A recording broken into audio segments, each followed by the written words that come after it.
Bonjour à tous. Nous sommes heureux de parler aujourd'hui ensemble d'un sujet assez crucial qui est l'immobilier accessible pour tous, qui est vraiment une feuille de route du moment, enfin qui s'est accélérée sur les dernières années. Il y a par exemple en France, il y avait 35% de locataires en 2018, il y en a 44% en 2021.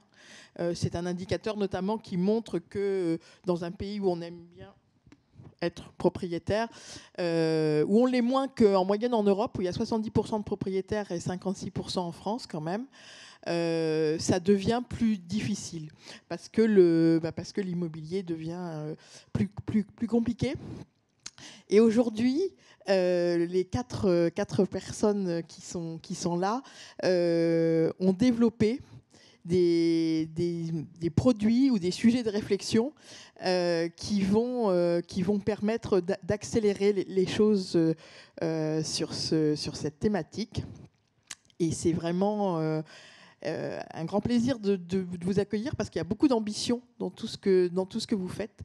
Et on a Anne-Sophie Thomas, de Gestia Solidaire, qui va nous montrer comment elle a pu développer un système de mise en relation entre locataires et propriétaires, finalement, pour des locataires qui potentiellement ont des profils que tout le monde peut avoir à un moment de la vie. On verra ça parce que ça peut être une rupture professionnelle, monoparentale, un profil financier qui est pas terrible et tout, et on trouve plus rien. Et elle trouve, Anne-Sophie, elle a trouvé des solutions, elle s'est développée très vite, elle va nous expliquer un peu tout ça. On aura aussi Emmanuel Gutmann qui focus sur les seniors. Voilà, je vais le faire dans l'ordre. Plutôt Jean-Philippe Duchesne qui, lui, focus sur les logements qui visent des publics soit touristiques, soit location courte durée, longue durée, mais toutes celles qu'on veut limiter pour laisser l'accès à chacun. Et puis Rui Diogo qui mène des réflexions et qui montre que les usages doivent avoir du sens dans tout ce qui est immobilier, et que peut-être c'est aussi un immobilier d'usage qui peut sauver l'affaire, qui peut se vendre un peu comme des services, et on verra à quoi tout ça peut nous mener. Et ce qui est intéressant, c'est que vous avez des profils qui ne sont pas forcément du tout immobiliers, justement. Enfin, pas que immobilier. Et ça, c'est bien parce que ça montre que parfois, les solutions nouvelles viennent de personnes qui ne sont pas de l'univers dont on parle. Je vais commencer par Anne-Sophie. Allez-y. Bonjour à tous, Anne-Sophie Thomas. Donc, moi, j'ai cofondé Gestia Solidaire en partant du constat qui a été posé, c'est qu'aujourd'hui, on vit quand même une urgence sociale sur le logement. On en parle de plus en plus, notamment depuis la crise Covid, avec la mise en évidence qu'il y avait des profils qui ont des difficultés à se loger. Mais il faut rappeler que la Fondation Abbé Pierre mesure depuis de nombreuses années que le nombre de personnes en difficulté pour se loger augmente. Donc aujourd'hui, il y a 15 millions de personnes mal logées, certes à des degrés différents, mais en fait, il y a 20% de la population qui n'arrive pas à se loger correctement. Et Gestia est partie de ce constat en se disant, il y a des strates de population qui ont des degrés différents face au logement et à l'accès, et qu'il faut trouver des solutions qui vont permettre d'apporter vraiment une offre de logement différenciante pour des personnes qui sont touchées à des degrés différents. Donc Gestia Solidaire, c'est aider les personnes un petit peu d'entre-deux, parce qu'il y a un mal logement invisible de personnes qui ont des revenus tous les mois, qui ont une situation professionnelle stable ou de formation, mais qui n'arrivent pas à se loger. Et moi, j'ai décidé de me focaliser sur ça, les 8 millions de personnes qui sont des étudiants sans garant, des actifs sans CDI et des familles monoparentales qui en fait ont des ressources nécessaires, suffisantes pour se loger, mais pour lesquelles, quand on n'a pas de CDI, qu'on ne gagne pas 3 fois le montant du loyer et qu'on n'a pas de garant physique, une agence va refuser un dossier pour louer. Et tout simplement, on n'est pas prioritaire sur le logement social. Et Gestia Solidaire, c'est vraiment ça, c'est créer une forme hybride d'agence entre l'agence classique et le bailleur social qui soit en capacité de réconcilier l'intérêt d'un propriétaire qui a besoin d'investir et d'avoir un loyer qui rentre. Il ne peut pas faire face à de l'impayé ou des dégradations. Et puis un locataire qui a peut-être un petit peu moins de revenus, mais qui a quand même les capacités de payer, qui est solvable, qui n'a pas une situation, un besoin d'accompagnement social. Donc Gestia, c'est tout ça, c'est se dire qu'aujourd'hui, il faut innover pour prendre en compte des changements dans la société. On n'a plus des parcours linéaires, on n'a plus non plus peut-être une situation aussi stable qu'avant. Donc on a des besoins de créer des offres différenciantes et de prendre en compte le parcours logement dans la création du service et de l'offre de logement, parce qu'on ne passe pas non plus tout de suite à l'accession à la propriété. Il y a aussi des strates où, par exemple, quand on est étudiant, on a besoin de travailler, de se former avant de pouvoir acheter. Et résultat, combien de dossiers, vous existez depuis quand déjà, pour dire? Alors moi, j'ai créé en mars 2020. Voilà, donc, on est sur le 3e exercice et on a ouvert deux agences, une à Lyon, une à Paris. On a bientôt 200 biens en gestion, mais l'idée, c'est que en fait, on pose une annonce, nous, on récupère un bien et on le diffuse et on peut avoir 500 demandes. Donc, le besoin, il n'est jamais couvert. Et aujourd'hui, notre ambition, c'est de se dire, on convertit le maximum de propriétaires. On développe aussi des partenariats avec les promoteurs et les acteurs du logement pour construire une offre de logement neuf et inciter un investisseur à se dire, je peux investir dans l'immobilier, mais de manière responsable. Oui, c'est ça. Vous avez aussi des projets avec des promoteurs. Vous en avez un et 5 qui sont en construction. C'est ça. On en a un qui sort de terre et puis 5 en projet, parce qu'aujourd'hui, on travaille sur des appels d'offres publics. Donc, c'est plutôt une collectivité, une métropole qui a un terrain foncier et qui va lancer un appel d'offres auprès de promoteurs en leur disant vous avez une obligation de faire de créer une offre de logement qui soit plus responsable sur le parc libre. Et nous, on intervient dans la conception, modélisation. On vend pour le promoteur et on vend à des investisseurs qui après deviennent nos propriétaires. On gère leurs biens, on trouve les locataires et on s'assure que ce soit rentable et périn dans le long terme. Donc voilà, on voit en très peu de temps une réponse à un besoin qui est flagrant pour voir l'ampleur que vous avez pris pour avoir commencé dans une période qui est elle-même très compliquée pour les entreprises. Emmanuel. Alors, bonjour. Nous, alors Prévieux, nous, on prend la question un peu d'autre bout. Donc, nous, on va s'adresser à des seniors. Alors, en France, les seniors sont très largement propriétaires. 70% d'entre eux sont propriétaires. Mais leur difficulté, c'est que beaucoup ont des ressources relativement faibles, même voire très faibles. 75% ont une retraite qui est inférieure à 2100 € par mois. Et vers 75 ans, beaucoup ont utilisé leur épargne disponible. Ils n'ont plus d'économie. Bon. Donc là, la question, c'est vraiment comment est-ce que je répare ma chaudière, comment je finance éventuellement le remplacement des fenêtres ou la rénovation énergétique, ou comment j'adapte mon logement pour demain, pour préparer mon éventuelle entrée dans la dépendance. Donc là, c'est là que nous, on intervient.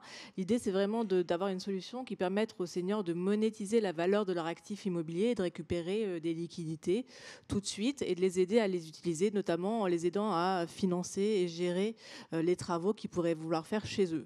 Donc voilà. Donc, et notre solution se veut vraiment éthique, et donc contrairement à Viager notamment, nous, ce qu'on propose, c'est finalement de pouvoir parler à tous les seniors et notamment de leur garantir qu'ils ne vont pas léser leurs ayants droit, ce qui est souvent le problème qu'on voit avec le viager, puisque au travers de mécanismes assurantiels, en cas de départ prématuré du bien ou de décès trop tôt, on va compenser les héritiers. Donc voilà, ça c'est ça qu'on est en train de mettre en place. Donc aujourd'hui, on discute, on a structuré l'offre, on est en discussion avec des acteurs institutionnels, notamment des mutuelles, des instituts de la prévoyance, pour qu'ils puissent proposer cette solution aux seniors, à leurs clients, et d'autre part, qu'ils soient investisseurs responsables dans un véhicule d'investissement. Mais on est aussi en train d'essayer d'approcher des bailleurs sociaux pour essayer de mettre en place avec eux tout un parcours, presque un parcours résidentiel, dans lequel on pourrait imaginer une politique au niveau du territoire, dans lequel ces bailleurs sociaux tout de suite aident des seniors qui sont certes propriétaires, mais qui sont dans le besoin, et qui se constitue un parc qui plus tard pourra servir à loger des familles ou des gens plus jeunes qui auraient besoin d'être logés, et un parc qui est diffus, donc avec tout un côté de mixité sociale. Donc, Ouais, je trouve ça très intéressant parce que votre système, notamment, a ce côté très vertueux. C'est-à-dire que vous aidez, vous donnez de la fluidité aux capitaux des seniors qui ne sont pas forcément des gens très riches, mais qui sont propriétaires et qui sont un peu coincés à un moment. Et pour après faire un espèce de recyclage des choses dans cet immobilier diffus qui, lui, pourra finalement peut-être être chez Anne-Sophie. Chez Anne-Sophie en gestion pour répondre à des besoins de gens qui peuvent aussi avoir des périodes un peu compliquées. Donc on voit qu'il y a des modèles économiques et financiers pour répondre à tout ça, finalement. Absolument. Alors après, autre sujet, un peu normatif finalement, peut-être, hein, un peu normatif. En fait, vous essayez de faire du sérieux avec le Airbnb, quoi, quelque part. Alors ça, c'est monsieur, ça. Ah, pardon. J'ai inversé. On se ressemble. J'ai inversé les deux. Oui, effectivement, nous, Tourisme. Notre métier, c'est de conseiller les collectivités, puisque dans la crise du logement, un aspect qui est très important, c'est la crise de l'offre. Et on se rend compte depuis quelques années que dans les zones urbaines tendues, il y a un développement par les plateformes, avec des plateformes de logements de courte durée, de moyenne durée, qui échappent à la perception, à la compréhension et à la réglementation. Donc notre métier chez Tourise, c'est d'accompagner les collectivités dans la mise en place d'une réglementation et dans la mise en œuvre. Donc on a une dimension juridique, on a un profil qui est effectivement très immobilier, parce que ça fait 20 ans que je travaille dans le secteur immobilier.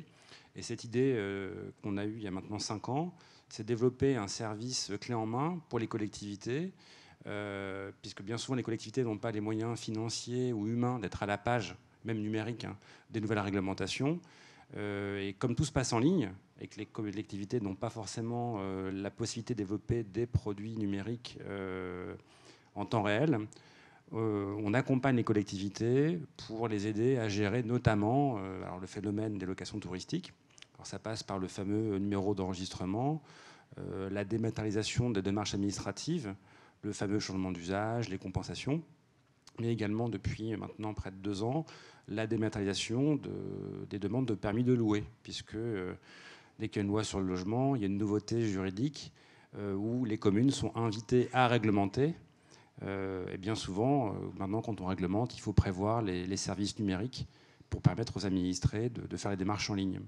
Donc c'est ce que nous faisons. On accompagne une trentaine de métropoles ou de communes sur les réglementations de type Airbnb ou sur la réglementation permis de louer, afin de leur permettre d'avoir une offre suffisante en logement disponible à la location pour des personnes qui veulent vivre vraiment sur le territoire et pas effectivement pas que des touristes. Oui, ça pas que des touristes, mais aussi des locations longue durée, courte durée, enfin selon pas des beaux classiques quoi en fait. C'est-à-dire la richesse d'un territoire, c'est la population qui s'y fixe pour y vivre et pour développer une activité réelle, vivre sur place, quoi. Et effectivement, on a un grand développement d'une population dite nomade qui s'installe pendant quelques semaines, quelques mois sur un territoire. Alors, l'enjeu, c'est pas de dire qu'il faut l'interdire, c'est qu'il faut le maîtriser et que ça se développe de manière harmonieuse dans un écosystème. On voit bien, je dirais, les limites d'un modèle très touristique où finalement il n'y a plus que des touristes qui vivent dans certains quartiers de Paris, ce qu'on peut constater. Oui. De la même manière, sur le littoral, dans l'ouest, effectivement, il y a un enjeu maintenant qui est très aigu sur les communes notamment du littoral atlantique, où avec le télétravail, avec les résidences semi-principales, eh bien, il y a une concurrence de nouveaux arrivants avec un pouvoir d'achat qui commencent à acheter à des prix très élevés des résidences principales, et les locaux n'ont plus les moyens d'habiter. Donc vous voyez, l'enjeu, c'est pas forcément de dire que les plateformes sont responsables de cette crise du logement, pas du tout, parce que c'est un aspect qui est préexistant. La crise du logement, ça fait bien longtemps qu'on en entend parler. En revanche, c'est un facteur qui peut être aggravant s'il n'est pas maîtrisé. C'est ça. Donc c'est la difficulté en fait de beaucoup de choses désormais, c'est que c'est tellement entremêlé que pour distinguer la bonne chose et le mettre au bon endroit, ça prend un peu de temps. Voilà. Et c'est pour ça que d'où l'utilité justement dans cette notion de immobilier pour tous, d'avoir des régulateurs, enfin des outils de régulation et de maîtrise comme ça, qui vont faire que après les offres seront un peu plus fluides et maîtrisés, et possibles pour chacun. Il y a des indicateurs qu'il faut identifier pour permettre aux collectivités notamment de prendre les bonnes décisions, de comprendre ce qui se passe. C'est ça. Puisqu'effectivement, on a la pyramide des âges où on se rend compte que effectivement, les anciens peuvent être dans des maisons, des appartements qu'il s'agit de rénover, mais ça suppose d'avoir un environnement d'accompagnant. Ça se peut observer. Sur le touristique, il y a bien souvent beaucoup d'élus qui souhaiteraient avoir plus d'hôtels et qui n'arrivent pas à les développer et qui se disent tiens, c'est peut-être pas mal d'accueillir beaucoup de locations touristiques, mais qui ne se rendent pas compte qu'il y a un moment, il faut mettre un stop et que c'est impossible. De la même manière, sur les parcours locatifs, on a le logement social, voire très social, on a l'accession, le logement intermédiaire, et entre les deux, on n'a pas grand-chose. Donc il y a toujours en fait il faut adapter parce qu'il y a une grande diversité de profils dans l'immobilier, et notamment dans le logement. Et alors, oui, je reviens vers vous. Oui. Et je voulais parler aussi de réglementation un peu, parce que vous êtes aussi un peu pas du tout dans la même chose, mais vous avez contribué. Alors, réglementation, je ne sais pas si vous parlez de réglementation. Je vais vous donner des chiffres, et puis aussi peut-être donner le contexte global, puisque là, on a vu des solutions qui visent des publics différents. Et avec vous, on va voir. Et moi, je vais vous parler un peu globalement de ce qu'est le social. Alors, moi, je dirige un cabinet de conseil depuis plus de 20 ans, qui est spécialisé, entre autres, dans l'immobilier et le logement social. Donc on voit toutes les catégories. Qu'est-ce qu'on fait? En fait, nous, on accompagne des grands acteurs de ce secteur. Ça va des offices HLM au 1% logement, qu'on appelle Action Logement aujourd'hui, en passant par des acteurs du privé, à développer en fait leur activité, à s'industrialiser, parce que c'est aussi un problème aujourd'hui financier pour l'immobilier. On a besoin de construire, on a besoin de loger plus. Je vais y venir tout de suite derrière pour vous dire pourquoi. Mais donc il y a toute une évolution en fait de l'écosystème de l'immobilier ces dernières années. Il n'est pas que français, il est européen et mondial même, mais surtout européen. C'est celui que je connais le mieux comme domaine. Et donc plus spécifiquement, ce qu'on a très vite constaté en faisant ce métier-là, c'est qu'il nous manquait des indicateurs, enfin des données. Voilà. Donc il y a des données générales, l'INSEE publie chaque année des informations, mais je suis curieux de voir les dernières parce qu'avec tout ce qui s'est passé justement après le confinement, après ce télétravail qui s'est mis en place, je pense qu'il y a des chiffres. Il n'y a rien de sorti encore. Voilà, il n'y a rien de sorti parce que je crois que tout est chamboulé, donc ça va être très compliqué. Je vais donner quelques indications. Vous avez bien démarré en disant voilà, en France on est propriétaire à 56. J'avais 58, mais entre 56 et 58% à peu près. Il y a des chiffres plus. Voilà, ça veut dire qu'il y a en gros 42, 44% du logement qui est locatif. Et pour être assez précis, il y en a 15%, donc ça représente à peu près 5 millions de logements, pour être assez clair, un peu plus, 5 millions et demi de logements qui sont dans le domaine du social. Alors le social, ça va effectivement, il y a intermédiaire ou très social, il n'y a pas beaucoup d'autres catégories. Et puis tout le reste, c'est-à-dire en gros 27%, c'est du locatif privé. C'est-à-dire c'est du diffus, généralement. Il y a aussi du privé institutionnel, mais c'est surtout du diffus. Voilà. Et donc, la problématique qu'on a aujourd'hui, c'est que le contexte change. Et il change vite. Il y a des gens il y a un vieillissement de la population qui est assez évident. On ne s'en rend pas forcément compte parce que ça s'accélère, là, les chiffres. Donc, d'ici, on va dire 25 ans, 30 ans, un tiers de la population aura plus de 60 ans. Donc, potentiellement retraité, même si maintenant on est retraité un peu plus tard et de plus en plus tard. Mais en gros, retraité. C'est-à-dire ça rejoint un peu des seniors qu'il va falloir à terme maintenir à domicile. Donc, doter de services immobiliers, ce n'est pas que des murs avec un logement. Je vais venir, il y a des services. C'est ça qui m'intéresse dans votre démarche. Alors, on va venir, c'est en analysant le comportement des gens dans le parcours résidentiel, c'est les termes qu'on entend et qui sont très justes, et qui manquent en France. C'est-à-dire une vraie analyse du parcours résidentiel. Moi, je n'ai pas encore vu.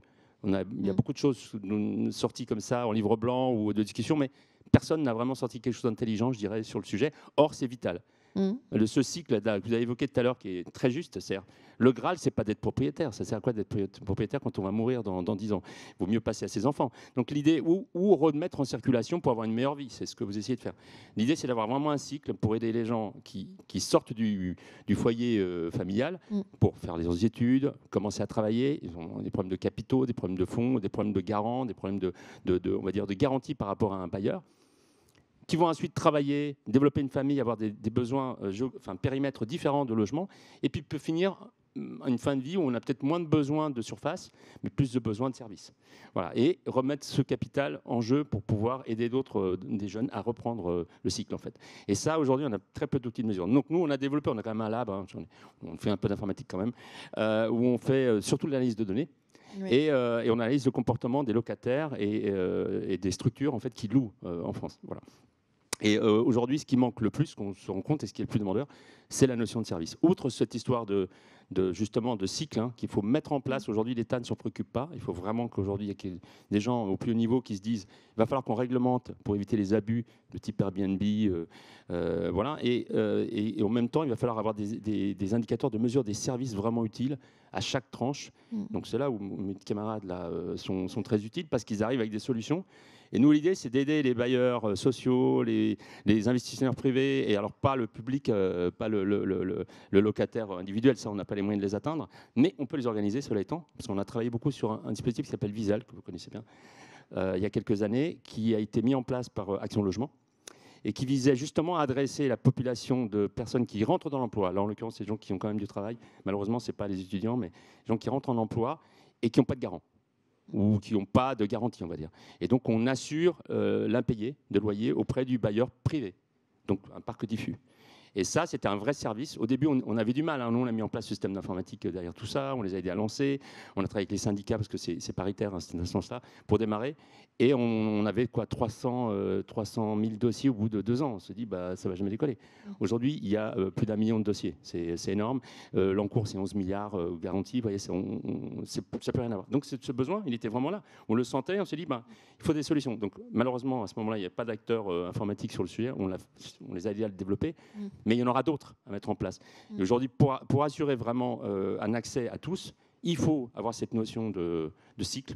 Il va falloir s'interroger, même pas individuellement, à des niches étudiants, des niches personnes âgées, des niches résidences, enfin territoires particuliers touchés par ça, mais au global. C'est une politique globale qu'il nous faut au niveau gouvernemental, comme on l'a eu pour la santé après la guerre, et qu'on n'a pas aujourd'hui pour le logement de façon sérieuse. Voilà. Et sachant qu'il y a d'autres enjeux qui arrivent très vite, on parle de l'environnement énergétique, on parle de paupérisation, et c'est vrai, nous on le constate dans les chiffres, les gens ont de plus en plus de mal à payer leur loyer quand même. Alors, soit parce que ça monte dans certains territoires, avec des effets de bord, soit tout simplement parce qu'ils gagnent de moins en moins. Oui, et puis parce qu'il y a aujourd'hui l'inflation, les dépenses contraintes, etc., qui font que finalement la part du logement reprend une place un peu bloquée.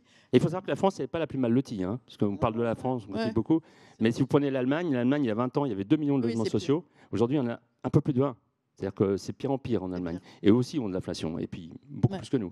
Donc, c'est un vrai sujet au niveau européen. Moi, ce que je regrette le plus, au-delà de dire qu'en France, on ne s'en préoccupe pas vraiment, à part des discours de techno, on va dire, c'est qu'au niveau européen, la Commission n'a pas pris encore en main, alors qu'elle l'a fait sur plein d'autres sujets. Elle est en train de s'occuper de la santé aujourd'hui. Elle n'a pas pris en main ce sujet. Or, c'est un moyen idéal pour pouvoir, parce que c'est quand même quelque chose d'ampleur, de faire ce qu'on est en train de dire, là, de dire on va développer des services pour l'ensemble des classes d'âge et des territoires, pour des personnes qui doivent rester logées, garantir un logement pour tous, et vraiment faire en sorte de mettre des indicateurs de mesure pour pouvoir agir, faire des réglementations locales pour éviter les abus. Alors, ce que j'ai trouvé aussi très intéressant quand on a échangé entre nous, c'était cette notion de on ne peut pas tout normer, et le gouvernement, en fait, sort des modèles, la loi Elan, etc., qui sont très numériques, qui sont très, etc., alors que dans tout ce qu'on est en train d'évoquer, il y a aussi de l'humain. C'est aussi beaucoup d'humains, et il faut arriver à avoir les modèles de gestion de parcours, comme vous le dites tous, et de service. Et le service, pour le comprendre, ça ne peut pas d'emblée être un algorithme. Alors, il y a pas mal d'enquêtes en ce moment. Enfin, il y a des gens qui font ce qu'on appelle des tests ou des POC sur des sujets. Donc, il y a des instances comme Matrice, par exemple, qui ont fait des analyses dans les immeubles, par exemple. C'est-à-dire qu'ils vont dans les immeubles, ils interrogent les habitants. Qu'est-ce que vous voudriez ? Alors, ça sort une liste à l'après-vert plus ou moins réaliste. Ça va des abeilles sur le toit en passant par le café du 3e étage qui est déglingué au bout de 2 jours. Donc, il y a un peu de tout. Et des fois, il y a des choses un peu géniales qui sortent. Tout à l'heure, je vous ai parlé de Visal. C'était presque un test. Au début, on a verrouillé énormément avec des règles parce qu'on avait peur qu'il y ait des effets d'aubaine, des impayés multiples, etc. Donc, on a énormément verrouillé les clauses d'accès, les conditions d'accès. Et petit à petit, on les a ouverts. Donc, c'est vraiment en faisant des tests et en ayant des gens qui amènent des idées, des initiatives, quitte à twister, c'est possible. Mais c'est en faisant des tests qu'on va vraiment mesurer les usages. Et pour les mesurer, il faut des indicateurs. Il faut quand même des indicateurs. De toute façon, il faut numériser. Enfin, on a cette capacité aujourd'hui d'aller beaucoup plus loin dans le numérique, dans la numérisation. Et il faut faire des ponts entre les acteurs. Je vais finir parce que je peux monopoliser la parole, mais il faut faire des ponts entre les acteurs, c'est-à-dire tous ces secteurs dont je parle, je dis qu'ils sont très sectorisés finalement et réglementés de façon unitaire. La loi Elan qui dit il y a du numérique, le N de Elan, vous pouvez y aller, donner des services à vos occupants. Quand on dit ça à des gens qui depuis toujours, des sociétés qui depuis le début du siècle, certaines, du siècle passé, je veux dire, font que du logement local ou fournissent des immeubles, etc., ils ne savent pas faire en fait. Non, donc ils ont besoin d'être titillés, il faut créer alors, soit dans des instances comme celle-ci, soit il faut créer en fait l'échange entre des gens qui vont tester, amener des idées, et puis ces bailleurs qui aujourd'hui n'ont pas l'habitude d'aller vers du neuf. Absolument. Le monde de l'immobilier reste très statique. Encore aujourd'hui, même si on dit qu'à la PropTech de l'immobilier, elle est débutante. Et c'est vrai que c'est important des journées comme ça, justement, pour montrer qu'il y a des opérateurs qui ne viennent pas forcément, certains viennent de l'immobilier, mais pas tous. Vous avez répondu à des problèmes, répondu à des attentes et trouvé des modélisations. Donc ça arrive. Mais ce que ce serait bien, c'est, si vous voulez, excusez-moi, c'est que je vous coupe 2 secondes. Non, c'est juste de dire que là, je ne suis pas sûr qu'il y ait des opérateurs dans la salle. Ce qui serait bien, c'est qu'il y ait des rencontres justement dans l'autre sens, c'est-à-dire aller voir ces gens-là dans leur comité, dans leur conseil, dans leurs grandes instances, dans leurs grandes messes, ou en tout cas négocier avec eux que des acteurs comme ça puissent venir parler. Absolument, absolument. Il y a une communication à faire entre les deux. Alors, ce qui est aussi intéressant, c'est comme vous parlez beaucoup de serviciels et de parcours, ce qui est effectivement un peu éloigné du monde de l'immobilier tel qu'on le connaît aujourd'hui, qui est en fait des investisseurs, des bailleurs et des gens qui ont besoin de louer. Est-ce que, c'est un peu ce que vous laissiez entendre, est-ce qu'on peut essayer d'aller un peu plus loin dans le rêve, enfin dans le projectif, et de parler d'une sorte d'immobilier serviciel, mutualisé, dont on achèterait un peu des services quand on ne peut pas faire autrement, quand on n'a pas acheté son bien. Est-ce que, il me semble que vous parlez un petit peu de choses comme Emmanuel, c'est un truc qui vous parle? Alors, c'est un truc qui... non, nous, on est en train de mettre en place des partenariats avec des entreprises qui font des services pour les seniors. Alors là, c'est du vrai service.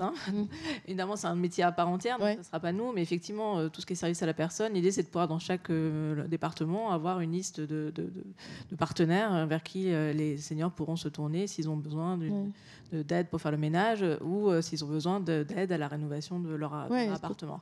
Donc là, c'est vraiment au travers de partenariats et c'est des services, c'est des véritables services. C'est vrai que quand on parle aux seniors et aux aidants, au-delà du problème financier, de difficulté de financer le service, l'autre vraie problématique qui se pose, c'est comment est-ce qu'on les trouve, comment est-ce qu'on y a accès, vers qui s'adresser, et ne serait-ce que d'agréger cette offre, une offre de service présélectionnée, ça a une valeur énorme pour les seniors et leurs aidants.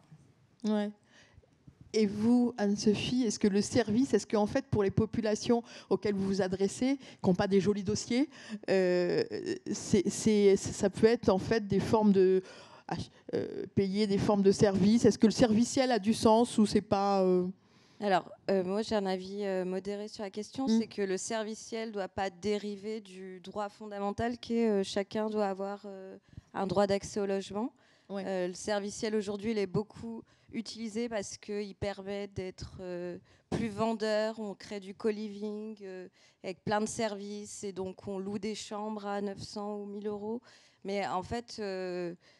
au-delà de ça, nous, en tout cas, ce qu'on se dit, c'est qu'un bénéficiaire, les personnes qu'on aide, étudiants, jeunes actifs, ils ont besoin avant tout d'un toit. Le service, il est un peu secondaire. Et donc, il ne faut pas qu'il y ait une dérive inverse à créer du serviciel qui amène des tarifs totalement décorrélés, en fait, de juste le foncier, logement. Nous, on travaille plutôt à se dire, non, aujourd'hui, il faut du logement accessible. Il faut recréer peut-être des conditions d'accession ou d'investissement où on permet, comme ça se fait par exemple pour le bail réel solidaire, de décorréler le foncier de l'immeuble et donc de faire baisser le coût d'acquisition et peut-être inciter d'autres profils investisseurs à investir dans l'immobilier et donc travailler sur des offres de logements moins chers. Nous, on est plutôt dans ça, se dire que le foncier doit être en tout cas contrôlé, tiré vers le bas et qu'on peut ajouter des couches de serviciels qui sont peut-être nécessaires par exemple pour les publics seniors ou même pour les étudiants ou des classes qui ont besoin qui ont envie de... Les familles, ça peut mutualiser des choses et les rendre moins chères. Monoparental, ça peut être intéressant de se dire on crée des logements partagés avec beaucoup de services parce que quand on se retrouve seul, on a peut-être besoin de garde d'enfants. Ça peut être des services partagés, mais il faut quand même garder un socle en se disant qu'on doit protéger le droit d'accès au logement pour tous. Et ça passe par du foncier plus accessible. Alors là, finalement, on parle toujours, en fait, une grosse protection des locataires, une grosse facilité des locataires, etc.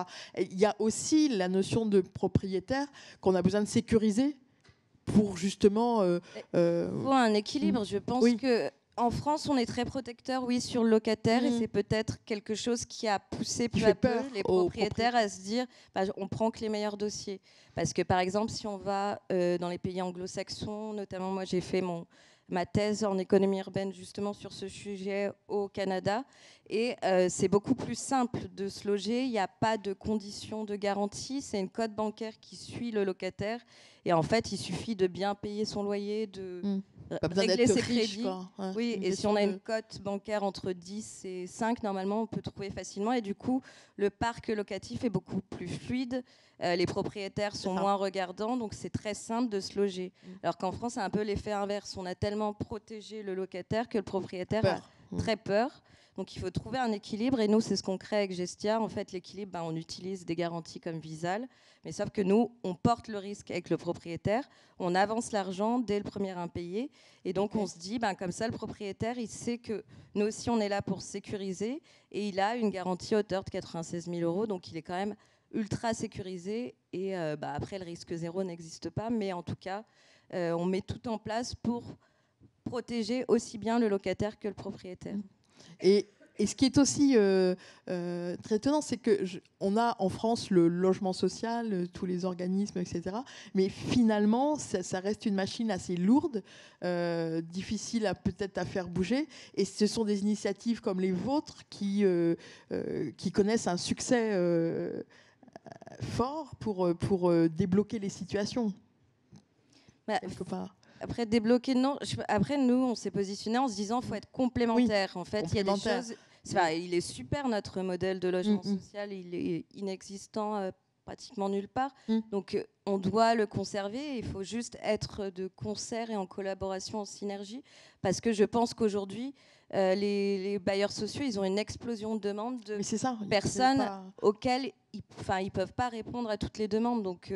on a le logement social qui est un petit peu bloqué, on a le privé qui est un peu réfractaire et frileux à prendre des profils spécifiques. Donc il faut créer différentes voies, et je pense traiter non pas en silo, mais en synergie avec d'autres acteurs, quoi. Ok. Qu'est-ce qu'on pourrait dire? Est-ce que chacun, je regarde le temps qui nous reste, bon ça va, on est encore un petit peu bien. Non, on nous dit, oui c'est ça, on est bien. Est-ce que chacun, quelle vision vous pourriez dire rapidement je sais pas, dans 10 ans, cet immobilier accessible pour tous, ça passera par quoi? Moi, simplement pour réagir sur ce que je viens d'entendre, et moi je partage globalement un peu ce qui a été dit. Les acteurs ne vont pas remplacer les éléments, mais il y a eu dans le passé quand même des disruptions, ça existait. Donc je vais faire un peu de politique fixe, de projection dans le futur. On pourrait très bien imaginer un acteur qui arrive, qui a beaucoup d'argent, il y a quelques GAFA qui ont un peu d'argent quand même, et qui va acheter un énorme parc privé, et qui vont se dire, voilà, on va négocier avec des investisseurs qui vont mettre beaucoup d'argent. On s'occupe de gestionnaires de fonds immobiliers, donc on voit très bien comment ça marche. Donc il faut imaginer, alors si on caricature, un énorme parc en France, imaginons, bien choisi, et avec des garanties sur de la durée. C'est-à-dire, comme vous avez des locations, de l'abonnement périodique avec des offres que vous rajoutez, que vous enlevez, simplement le logement de base, le logement meublé, le logement avec des services, sans services, et que ces services soient d'ailleurs échangeables dans la communauté, de ceux qui sont, entre guillemets, qui prennent le service logement en l'occurrence. Vous pourriez très bien imaginer qu'à terme, en fait, vous n'ayez jamais vraiment besoin d'un logement, mais qui s'adapte un peu à vos besoins. C'est-à-dire qu'on vous propose automatiquement, avec un peu d'intelligence dans tout ça, en fonction de votre mobilité, de votre âge, de vos problèmes de santé, vous avez des gamins à faire garder ou à éduquer, etc. Ou que vous soyez un peu vieillissant, vous avez des problèmes de handicap, et que automatiquement on vous fasse un autre logement s'il y a un autre besoin. logement de façon Mais automatique. vous Alors, paierez toujours votre loyer, quoi, votre voilà, somme. voilà, et avec des aides ou pas de l'État qui viendraient compenser un certain nombre de besoins, comme ça existe aujourd'hui. Je veux dire, vous avez des tickets resto pour aller au resto, quel que soit votre âge, votre machin, vous avez toujours le ticket resto. Dans certains cas, vous avez des services complémentaires ou pas. Voilà. Et donc, ça, on peut très bien imaginer. Hein. C'est-à-dire, ça peut très bien venir et ça peut venir beaucoup plus vite qu'on ne le croit. Quoi. Beaucoup plus vite qu'on ne le croit. Il y a déjà des pistes ou... Il y a déjà des tentes. Alors, ce sont des. Ouais, je ne vais pas trop dire de choses, mais oui, il y a des gens qui commencent à s'intéresser très sérieusement à ça. Et les gens qui sont derrière ont beaucoup de moyens. Et il y a cette idée-là de dire, moi, je vais proposer un service modulaire, en fait, en gros, à la carte. Si vous avez les moyens, vous les prenez. Si vous les avez moins... En général, on les a, alors c'est pas toujours vrai, mais on les a quand on a vécu, entre guillemets, certains jeunes, il faut l'aider. Mais c'est aussi sur du long terme, hein, on va vous aider avec des avances que vous allez rembourser plus tard aussi, quand vous aurez les moyens de les rembourser. Vous voyez, toutes ces idées, elles sont en train de germer. C'est un peu cette grosse mutualisation. Voilà. Et cette idée, elle fait son chemin. Et ça pourrait très vite arriver. Sans dévoiler quoi que ce soit, les gens qui réfléchissent un petit peu à ça, ils sont de quel univers? Ils sont de l'univers immobilier ou de l'univers de la tech ou Alors, ils ne sont pas du tout de l'immobilier, non, à la base. Voilà. C'est soit des investisseurs, soit de la tech. Ouais. Voilà. C'est un peu le souci de l'immobilier. Une autre vision, Emmanuel, dans 10 ans Peut-être pour un peu dans la ligne de ce que dit Rui, peut-être la prise de conscience par un certain nombre d'acteurs, notamment d'investisseurs, hein, qu'il y a une compatibilité complète entre un modèle social soutenable à long terme et qui ne laisse personne sur le bord de la route et une rentabilité des investissements. Et donc ça, je pense que beaucoup... Vous ressentez que ça vient? Je pense que ça vient. Maintenant, je pense qu'il y a une prise de conscience, mais les investissements ne sont pas forcément encore là. Mais voilà, je pense que ça arrivera. Ok. Pour dessiner une vision, je ne suis pas forcément le moins optimiste ou le plus pessimiste. Le sujet, c'est qu'on a un choc de l'offre qui est très important à venir. Vous avez certainement entendu parler des passoires thermiques en nombre très important. Au-delà de ça, on a une vétusté de beaucoup de... Alors effectivement, c'est très hétérogène. Hein. Il y a les métropoles, il y a le périurbain, et on a quand même un rapport à la propriété en France qui est très très particulier. Très très particulier. Donc psychologiquement, si vous posez une question simple à n'importe qui dans la rue, souhaitez-vous être propriétaire toute votre vie ou locataire toute votre vie, il y a de fortes chances que tout le monde veuille être propriétaire. Donc, je dirais c'est une utopie très... je souhaiterais que ça ne soit pas une utopie, mais de dire, finalement, mon besoin immobilier, c'est un serviciel toute ma vie. Il y a beaucoup de personnes qui sont attachées, en fait. Donc, bon. Ceci étant dit, on a un choc de l'offre à travailler sur la qualité du bâti, sur l'isolation, etc., etc. Ça, c'est très important. Et également, il y a un autre choc qui se prépare, c'est un vieillissement très important de la population et le maintien dans les lieux. Comment on va faire? Donc, il y a du pain sur la planche. Effectivement, l'action publique va être nécessaire, et puis il va s'agir aussi de canaliser les fonds, canaliser les capitaux disponibles dans un contexte qui va être de plus en plus compliqué. Et bien sûr, et surtout avec une vision très long terme. Très très long terme, et c'est finalement cette vision long terme qui est l'apanage des acteurs immobiliers institutionnels, notamment, et pas seulement. Et c'est rarement présent dans la tech. Voilà. Bon, il n'est jamais trop tard pour bien faire, mais j'ai du mal à envisager une vision tech très court terme. 2-3 ans, c'est quasiment déjà trop long pour une boîte. Alors qu'il s'agit de penser l'immobilier sur 30, voire 40 ans. Quoi. Mais peut-être qu'on peut mixer, quoi. Oui, bien sûr. On peut imaginer, c'est un mariage, oui. On peut imaginer la Caisse des dépôts avec je ne sais quel groupe de la tech. Avec le livret A qui pourrait changer. Le livret A pourrait venir effectivement financer d'autres types d'opérations. Soutenues par des entreprises de la tech pour accélérer les choses et les rendre... Mais on a un parc immobilier en France qui est vieillissant sur le logement, mais pas seulement sur les équipements publics. Je pense qu'on constate tous la dégradation des hôpitaux, des écoles et des équipements publics. Et c'est bien finalement le signe que l'immobilier, c'est quelque chose qui doit vivre, qu'on doit entretenir. Et peut-être qu'on a eu un petit trou dans la raquette depuis une vingtaine d'années sur l'entretien de l'immobilier. Mais on y croit. Ah oui, il n'est jamais trop tard pour bien faire. Anne-Sophie, je vous laisse donner votre vision finale. La vision, je vais partager celle de Gestia. La vision, c'est de se dire qu'aujourd'hui, l'immobilier, on doit changer le paradigme dans l'investissement et dans la gestion. Comme le disait Emmanuel, il ne faut pas que l'investissement soit vu seulement comme une valeur refuge. Je pense qu'il y a un triptyque de valeurs à intégrer dans l'investissement locatif qui est environnemental, financier et social. Et comme ça, on arrive à équilibrer, je pense, les choses Et sur l'idée de construire une politique à long terme, oui, effectivement, aujourd'hui, on est vraiment sur des politiques quinquennales où, en fait, en 5 ans, on ne peut pas prévoir ce qui va se passer. Le logement, c'est vraiment, je pense, du long terme. Donc, j'espère que le nouveau ministre du Logement fera venir les acteurs du terrain pour discuter du plan d'action et justement construire une politique plus long terme avec des gens du terrain et pas seulement des académiques.